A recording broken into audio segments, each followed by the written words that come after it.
Kung tumuloy kayo, Ma'am Rialyn Renzales, sa pagpapastestigo laban sa pulis, papatayin namin kayo. Umimik po sila ng pulis. Dapa. Kamay sa likod.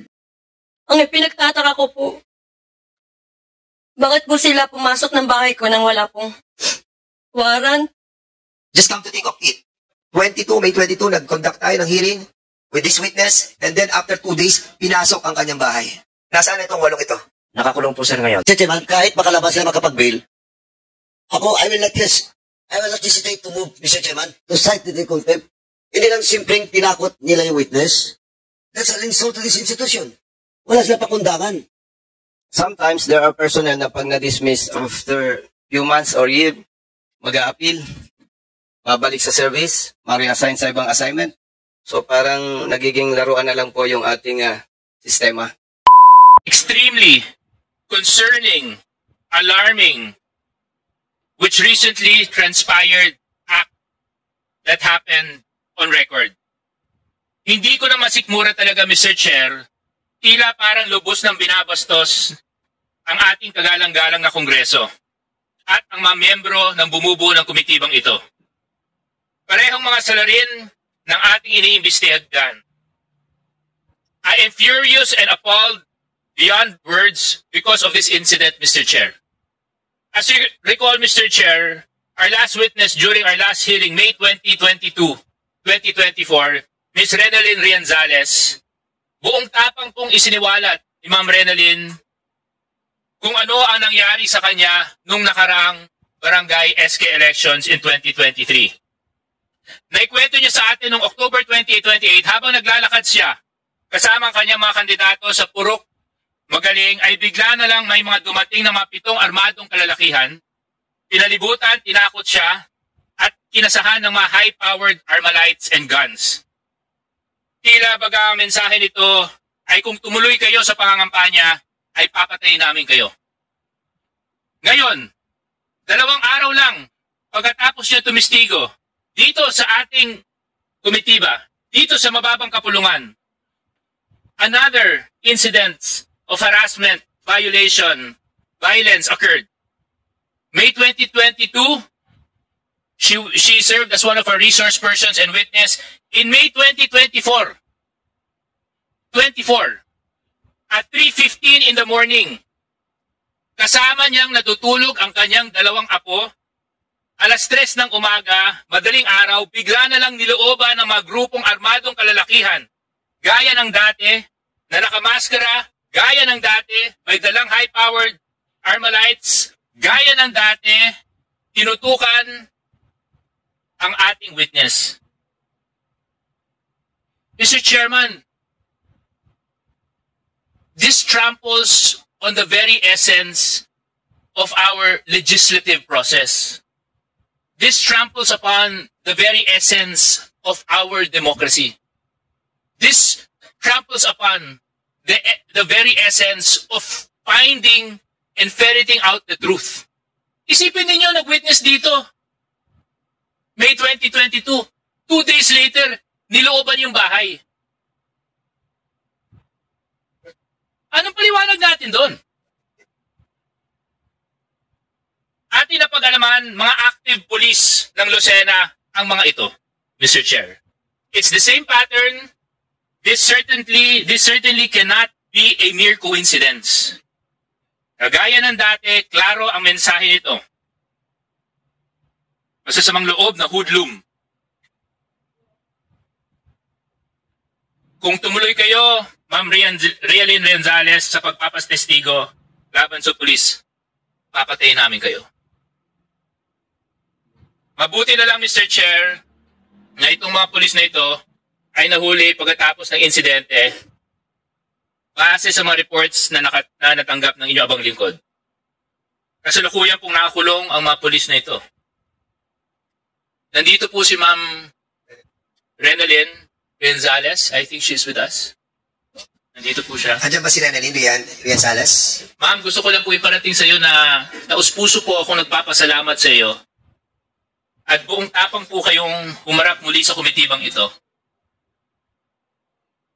Kasi kung hindi nyo po ipapakita ang lakas ng loob at ang tiwala sa Kongreso, hindi po natin maiaayos ang mga problemang hinaharap ng ating bansa pagdating sa mga halalan. Mr. Chair, can you imagine what happened to her during the barangay elections? 2 days after she testified in this committee, the acts were committed against her again.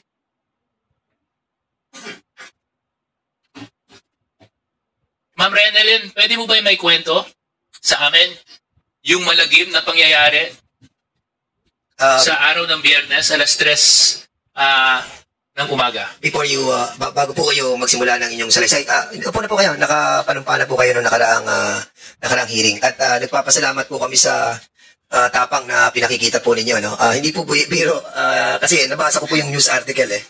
And all the members have the copy of this news article, and at the same time, nagulat din po kami that after our investigation, 2 days after, ay nilusob ang bahay ni Ma'am Rian Sales, Renalyn Rian Sales. Thank you so much po sa pagiging strong po ninyo. But alam po namin sa puso at isipan nyo, naroon po ang takot. Rest assured po na yung ating pong Kongreso, we will do our best to protect you and your family. And at the same time ay magkaroon po ng absolute resolution itong iniimbestigahan po namin. And the Deputy Speaker, J.J. Suarez, already gotten the approval of this committee and the Speaker to protect your family. At hindi po kami titigil hanggang hindi po natin nakikita ang katotohanan kung sino nasa likod po nito. Sige, makakaano na po kayo, makakapag-proceed na po kayo. Ako po si Renalyn Torres Rian Sales. Nasa 8 taong gulang. At kasalukuyan pong naninirahan sa Purok Masagana, Barangay Ransohan, lungsod ng Lucena. Excuse me. Noong May 22 po, 2024, humigit kumulang po ng alas 3:15 ng madaling araw. Natutulog po kami ng 2 kong apo sa aming bahay. Nagulat na lang po ako nang bigla pong lumagabong yung pintuan ko sa harap ng bahay ko. Na sa gabi po, yung ilaw ko po sa labas ng aking bahay, yung po ay magdamag na buhay. Pero nung narinig ko po na 4 hanggang 5 tadyak sa pinto ng bahay ko, nang nagmulat po yung mata ko, patay po yung ilaw. Tapos may nagpa-flashlight po dun sa labas ng aming bahay. Nang mabuksan po nila yung pintuan ko, sila po ay pumasok dun sa bahay ko at noon po ay bukas yung pinto ng kwarto ko. Umimik po sila ng pulis, pulis. Dapa. Kamay sa likod. Sabay tanong po habang nakatutok yung baril sa akin. Tinatanong po nila si Jonathan kung nasaan. Sabi ko po ay nasa trabaho. Nung lumabas po sila dun sa pinto ng aking kwarto, ako po ay palihim na tumingin sa kanilang katawan. Nung bumalik po sila dun sa kwarto ko, ako pinakaupo na. Pinaslight po nila yung aking mukha. Tinanong po uli nila kung nasaan si Jonathan. Sabi ko po ay nasa trabaho. Saan daw po nagtatrabaho? Sabi ko po sa Laguna. Ang pinagtataka ko po, bakit po sila pumasok ng bahay ko nang wala pong warrant, wala pong abiso sa akin? Ang sumilid lang po sa isip ko, nagsalaysay po ako dito sa Kongreso noong May 22. Nangyari po ay May 24. Yun po ang nalalaman ko lamang na dahilan, kaya po ako ay pinasok ang bahay nang walang paalam sa akin. Nung naramdaman ko pong wala ng tao dun sa labas ng bahay namin, pinilit ko pong buhatin yung 2 kong apo, na 1 9 taon at 1 8 taon. Habang nangangatal po yung katawan ko, tumakbo po ako sa bahay ng nanay. Kaya pag naaalala ko po yung nangyari, ako po ay takot na takot pa rin hanggang ngayon. Ako po ay nananawagan sa head po ng national. Sana po ay mapadali po yung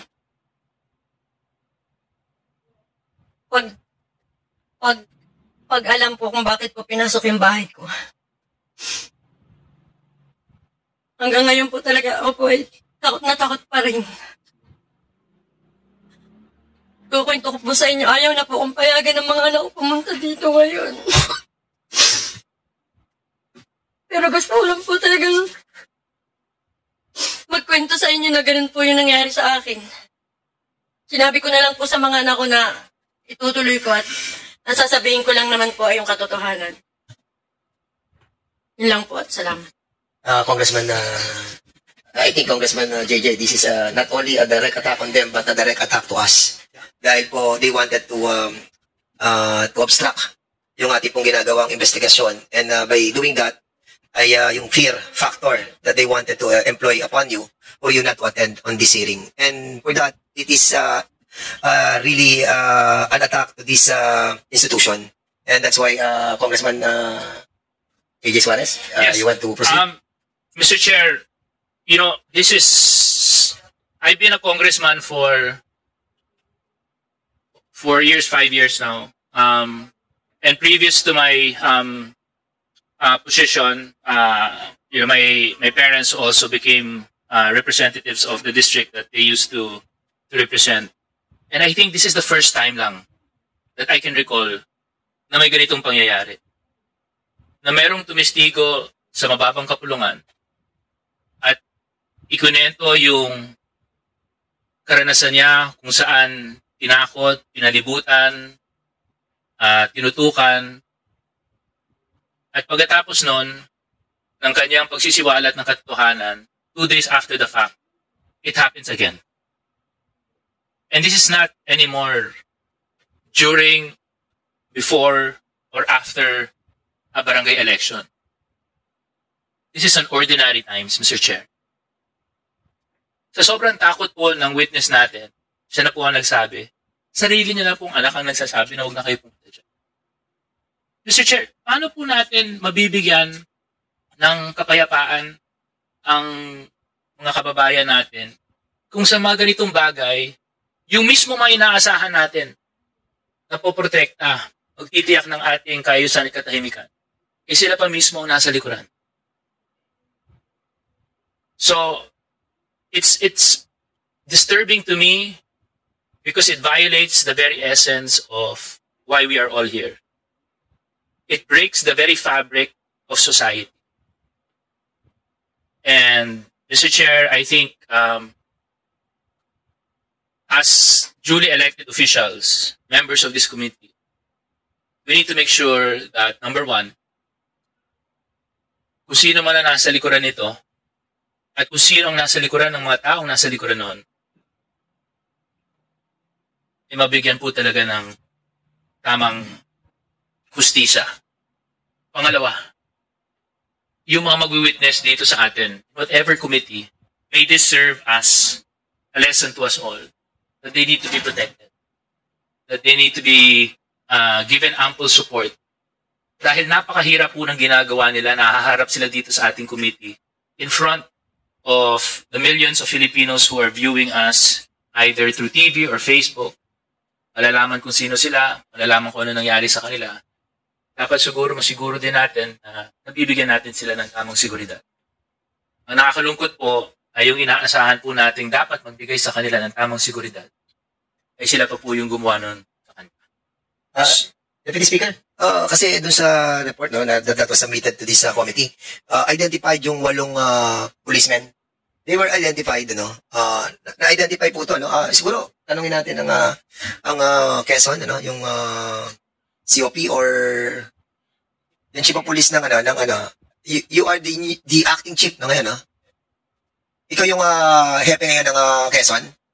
Yes, sir, pero narilib din po ako, sir, noong May 24, dahil po sa insidente na yan, sir. Dahil sa insidente ito na naralib ka? Yes, sir. At itong 8 ito na-identify na sila talagang pumasok doon sa bahay ni Mrs. Rian Sales. Yes, sir. Kami na rin po ng aking investigator, sir, ang personal na nagtulong na pag-iimbestiga kasi, sir. How are these people being identified? Through sa CCTV, sir. So nakita talaga sa CCTV na pumasok sila sa bahay? No, sir. Doon po, sir, nung pagpunta nila sa Barangay Bara, at based po sa statement ni Ma'am Renelyn, tsaka po, sir, doon sa pagbalik nila sa police station. Nasaan itong 8 ito? Nakakulong po, sir, ngayon. So ngayon nakakulong sila? Yes, sir. And I think it is important on this hearing that I think we need to have a motion to invite these 8 that perpetrated that incident, that crime against Mrs. Rian Sales. Hindi natin to palalagpasin dahil sa ginawang ito, and we will be calling also the attention of our CPNP, si CPNP Marbil, no? Just come to think of it. May 22, nag-conduct tayo ng hearing with this witness, and then after 2 days, pinasok ang kanyang bahay. Di ba? Clearly, ito ay pananakot sa ating mga witnesses para wag mag-appear dito sa kongresong ito. And we will be inviting, because this concern our national leadership, our national organization. Dahil may mga ganitong klaseng pulis, oh.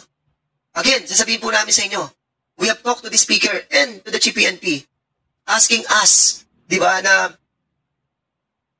tignan yung mga organisasyon na minsan ay napapahiya yung ating mga kapulisan. Pero kung merong ganitong klase ng mga pulis, di ba, na inaabuso ang kanilang kapangyarihan, I think, Mr. Chairman, members of this committee, mahirap masundan yung ating usapan ngayon. We have to cleanse our organization. Okay? So, Congressman Paduano, you are recognized. Before you proceed, Congressman Paduano, DJ would like to acknowledge the presence of Congressman Rosita. Go ahead. Thank you, Mr. Chairman. Just a quick manifestation, Mr. Chairman. This is what happened with the witness. It's not only an attack to this committee, this is an attack to the institution. Yes.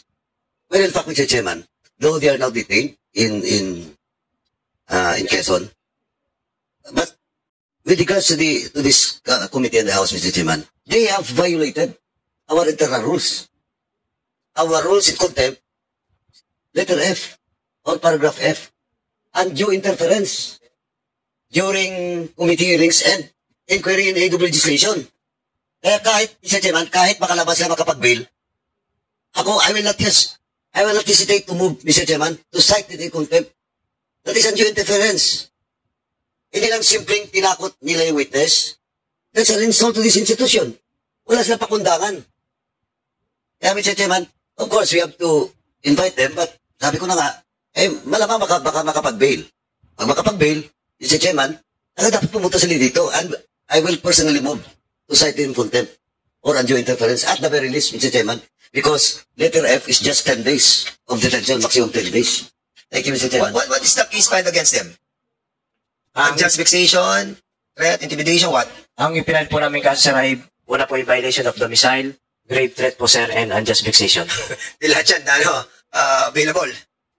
Yes, sir. Ano status sila ngayon? Are they going to file for Nung umalis po, sir, kami ay nakakulong pa rin po, sir. Hindi ko lang po alam, sir, kung sila ay nag-aayos na sa gabi. With this action that was taken by these 8 PNP officers, Artie, what action will be taken in order to prevent policemen to magpapile ba kayo ng administrative case against these people? The ongoing na po yung proceedings ng administrative cases nila. It was taken over by the Regional Internal Affairs Service, Your Honor. So we'll be asking the prosecutor's office of Quezon, no? Siguro the COMSEC will write a letter para at least maimbitahan po natin agad sila right away in the next hearing. With the permission of the body. Okay lang po ba? Okay. So there's a motion by Congressman Acop that we invite and write a letter to the prosecutor's office, the BJMP and the PNP. I believe nasa BJMP pa sila, no? Nasaan na sila? Nasa custodial facility po, sir, na nasa City Police Station. Sa station pa lang. Okay. So there's a motion, duly seconded, an objection, hearing none, the said motion is now approved. Okay. So, Yes. Congressman na. Chairman, follow up ko lang, Chairman, kasi, Ardi, anong case na final? And who filed that case? Administrative po, sir. Or criminal po, sir, yung tinatanong. And then sa criminal muna. Sa criminal po, violation of domicile, unjust vexation, and grave threat, Your Honor. So yun yung recommendation nyo. Filed na po, Your Honor. Kaya nga, Yes, Your Honor. ngayon sa administrative, Yung administrative po is ongoing pa po yung investigation na kinakandak po, sir, ng IAS, Your Honor. but I'm sure it will fall sa grave misconduct, Your Honor. Now, RD, yung processing investigation nyo, gaano katagal?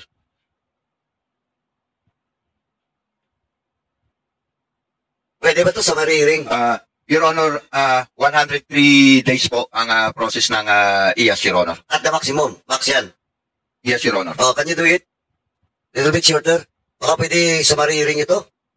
We'll be conducting case conference every now and then, Your Honor, para matapos kagad itong case na ito, Your Honor. Napolcom. Ano pong posisyon ng Napolcom dito? Your Honor, we have just received all the necessary document to proceed with the investigation, Your Honor. Once we get to conduct the initial survey, we will give you an update. Pakitutok na lang po, Napolcom. Oh. RD, that's 103 days, tama? As mentioned, 103 days. Yes, Your Honor. That's the maximum, di ba? So, kaya niyo bang eksiin, pabilisin to? Yes, Your Honor. We will do that, Your Honor. Thank you. Ano ba yung pinaka-highest na posisyon? Kapitan po, Your Honor. Kapitan. Police Captain. So, kapitan sa level na lang ng RD, di ba? Yes, Your Honor. Ayok, RD, gawa natin ito na mabilis. No? We'll do Of that, course, Your Honor. due process will be according to them. Pero ang sinasabi ko lang, justice delayed, justice denied. Yes, Your Honor. Thank you, Mr. Chairman. Mr. Chair. Yes, Congressman Busita, you are recognized. Mr. Chair, ito po kasing cases nila available lahat. Pwede po bang malaman, Mr. Chair, sa RD, General Locas, ito po bang mga ito ay after na mag-file sila ng bail, balak po ba ninyong i-assign ng mga ito sa Admin Holding Center? An order has been issued last Friday assigning them to holding center sa province, Your Honor. And ngayong araw po na ito ginagawa na rin po yung order, reassigning this personnel to the regional holding center, Your Honor, unit, Your Honor. Okay, thank you, Mr. Chair. Napolcom, of course, for investigation pa ito, pero kung titingnan po natin, grave misconduct ito. Yung po bang grave misconduct na ito, dismissible offense? Am I right, Napolcom? Correct po, Your Honor. Okay. Mr. Chair, medyo shortcut natin. In case na ma-issuehan ito ng orders, dismissal from the service, dapat po, Mr. Chair, mabantayan din natin ang mga ganitong may kaso. Kasi po, sometimes there are personnel na pag na-dismiss after few months or year, mag-a-appeal, babalik sa service, ma-reassign sa ibang assignment. So parang nagiging laruan na lang po yung ating sistema. Katulad po ng nabanggit ng ibang honorable congressmen, pati yung kongreso, hinaharas na ng mga ito. No? Imagine, ang gawin yung investigation, tapos ang lalakas ng loob nilang gawin yan. So, napakaganda, Mr. Chair, na ma-invite po sila for the next hearing dahil hindi naman natin pinagtatanggol ang mga pulis na ito. Imposible na walang nag-utos po dito, Mr. Chair. Maraming salamat po. Before I recognize Congressman Richard Gomez, may tanong lang ako kay Colonel Reyes. Colonel Reyes, kayo yung you were the COP, no? When this incident happened, correct? Yes, sir. Opo. Prior to your, you were relief after the incident happened, correct? Yes, sir. Opo. And you apprehended these 8 personalities. Yes, sir. Yung kasama ko po. Kasi ang naging arresting officer po, sir, ay yung ating dalawang investigator, sir. So, sino mga investigator ang nakahuli sa kanila? Si Apolli? Yes, sir. Apolli and? Police Corporal Norman Guerra po, sir. And you were able to talk to these people? Along the apprehension, nakausap niyo sila? Yes, sir. Opo. Were you able to ask them why? Yes, sir. Bakit sila sumugod sa bahay na yun? Colonel Reyes, go ahead. Yes, sir. Bakit daw? So, sir, pwede ko pang basahin, sir, yung aking nasa notes, sir. Bahaba ba yan?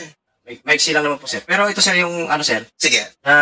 Nung 5:03, sir, ng madaling araw, sir, nakatanggap po, sir, ako ng tawag mula kay SMS Piñera na di umano nga, sir, ay pinasok po ang bahay ni Ma'am Renalyn na atin nga pong witness sa congressional hearing ng mga armadong kalalakihan. And then, nung 5:04 po, sir, ay inutusan ko po, sir, ang Tactical Operations Center natin na i-dispatch ang substation ng Salinas at SWAT na mag-responde sa Barangay Rasuhan. Kasabay na rin po, sir, ako nung pag-alis ko, sir, ng police station. And then, nung 5:13, sir, ng umaga, nakatanggap, sir, ako ng tawag mula kay Captain Herrera, sir. Tinanong ko sila kung sila yung pumasok sa bahay ni Renalyn, sir. Agad naman, sir, silang tumanggi at sinabi na hindi sila pumasok. So, dumiretso kami, sir, pupunta sa barangay, sa Barangay Rasuhan, kasama kami ng SWAT, sir. At 5:20 sir, nakarating po sir ako doon sa nakarating po yung personnel ng substation sir ng Salinas sa pangunguna ni PEMS Ayan Balestero sir, ang commander ng Salinas sir. Then sir, nung 5:30 sir, tinawagan ko yung TOC at binigyan ko ng instruction sir na magpasunod po ng investigator. So nakarating ako sir sa bahay ng Ma'am Renalyn nung 5:38 sir, kasama ang SWAT. Agad ko sir na pinag-aralan yung situation. So 5:59 sir, tinawagan ko po yung ating provincial director, si Police Colonel Monte sir, na nagbigay sir sa akin ng instruction na protektahan si Ma'am Renalyn at mag-conduct ng in-depth investigation para matukoy yung pagkakilala ng mga armadong lalaki sir. So nag-desisyon din po ako sir na isama si Ma'am Renalyn sa police station para sa kanyang kaligtasan at makuna na rin po siya ng affidavit.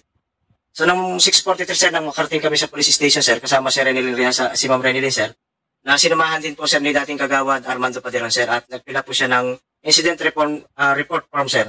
Noong 8 o'clock sir, in-interview na po sir siya ng ating IOC na si Police Corporal Norman Guerra sir. At ako sir ay inimpormahan ni IOC sir na ang posibleng mga armadong kalalakihan na pumasok sa bahay ni Ma'am Renalyn sir ay ang ating Station Drug Enforcement Team sa pamumuno po ni Police Captain Herrera. So at 8:10 sir, ininformahan ko yung ating PD sir na naging resulta ng pag-uusap namin ng IOC at nagbigay ng instruction sir na hulihin ang DET personnel kung makikitaan pa ng probable cause na sila nga yung pumasok sa bahay ni Ma'am Renalyn. So nangalap sir kami ng ebidensya na kaming IOC sir, tulad ng mga CCTV footages po sir sa barangay, yung CCTV footages sir sa pagdating nila sa police station galing sa anti-illegal drugs sa barangay Ransuhan sir. And then ng 8:44 sir, nagpasa kami ng short messaging system namin sir, o yung ang IOC ko sir papunta ng Tactical Operation Center. Agad din naman sir ipinasa sa akin at saka sa pitok sir, at nakitaan na ng probable cause na ang armadong pumasok sa bahay ni Ma'am Renalyn sir ay ang SDET sir. Sa SMS sir, nakalagay po sir doon na unidentified pa sir yung ating mga suspect sir na mga armado sir. So nung nakitaan na sir namin ang probable cause sir, agad po namin pinaresto ko na nga po sir sa ating investigator, yung walang personal sir, at pinaturnover ko sir yung kanilang mga firearms sa station accountable officer sir. Okay, so yung wala nyo, merong operation, drug operation. Yes po sir. And in accordance to their operation during that time, hindi kasama to. Nung base sir sa pagtatanong ko sila sir, sinasabi nila na cohort daw po sir si Jonathan. So kaya nga po sir ako may PIDEA coordination sir na nakalagay po sir ay si Christian Salcedo with cohort sir. So sinasabi nila sa akin sir na si Jonathan ay siya yung cohort sir. All of the sudden naman, sa middle of the investigation, after 2 days, in-identified agad si Jonathan bilang cohorts doon sa drug operation. So kaya sir, sino nagsabi nun? Si Police Captain Herrera sir. Kaya nga po sir ako ay... So nilink na niya agad yung si Jonathan? Yes sir. Para at least mag-justify nila yung kanilang gagawin. So, if I may, first question. So, ang sinasabi nyo, Hepe, ang basis ng operation ay bypass, correct? Yes po sir, yun po yung sinabi nila sir sa akin. Ano pong address ang nakasulat doon sa bypass? Barangay Ransuhan po sir. Bahay po ba ni Renalyn ang nakasulat doon? So, sir, wala pong nakalagay na kung bahay po ni Renalyn sir, kundi po kay Christian Salcedo sir and cohort sir. Yan po nakalagay sa PIDEA coordination sir. Hindi, kasi paano kung magkukonduct ng bypass kung walang address? Kasi kung magbabypass ka at walang address, di maski sinong bahay na lang pwede mong pasukan kung yun ang basihan ninyo. If I may, Congressman, interjection lang, maliit lang. Yes. Ikaw kaya Pito during that time, di ba? Yes po sir. Did you order the operation during that time? No sir. Pero alam ko lang po yung... Bakit sila nag-operate without your knowledge? Hindi sir, ang sabi niyo po sir ay order eh. Pero may yung operation, wait. Di ba, bago mag-operate ang mga tao natin, meron tayong knowledge about it, correct? Yes sir, opo sir. So, yung operation nila doon sa bahay ni Renalyn, hindi mo alam? Yes sir, kasi po sir, ang sinabi sir sa akin ay sa barangay Ransuhan sir and with alias Ata sir. So hindi identified yung si Jonathan doon sa bahay. Kanina sinasabi mo kasi yung Jonathan sinama nila. Yes sir, opo. Doon sa protocol na sinasabi natin, may protocol mamaya, i-discuss inyo ni Congressman ako. There is a certain protocol that you have to follow. Yes sir, yun sir kasi po yung sinabi sir sa akin ng itong ating sir. Itong ating mga Station Drug Enforcement Team, sir. Kasi lumalabas kung hindi kasama yung area yun na para sa drug operation, bakit isinama nila? Yes, boss. Diba? Okay. And you should be responsible for this, Sepe, ha? And that's the reason why you were relieved. Dahil lahat ng operation dapat alam mo. Yes, sir. Command responsibility yan. Yes, sir. At hindi ka makakaiwas sa administrative case that will be filed against you by NAPOLCOM and by IAS. If ever that magsimula na yung kaso na yan. Sige, Congressman Sorry, Congressman Richard Gomez, you are now recognized. Thank you, Mr. Chair. Tatanong ko lang kay Hepe, no? Ano pangalan niya, Mr. Chair? Colonel Reyes? Yes, sir. Di ba kayo lahat ng mga polis, pag meron kayong ginagawang operation, meron kayong co-plan? Sir, sa drug operation po, sir, Oh. wala po, sir. Meron din. Case operation plan. Humingi nga kayo ng budget sa mayor eh.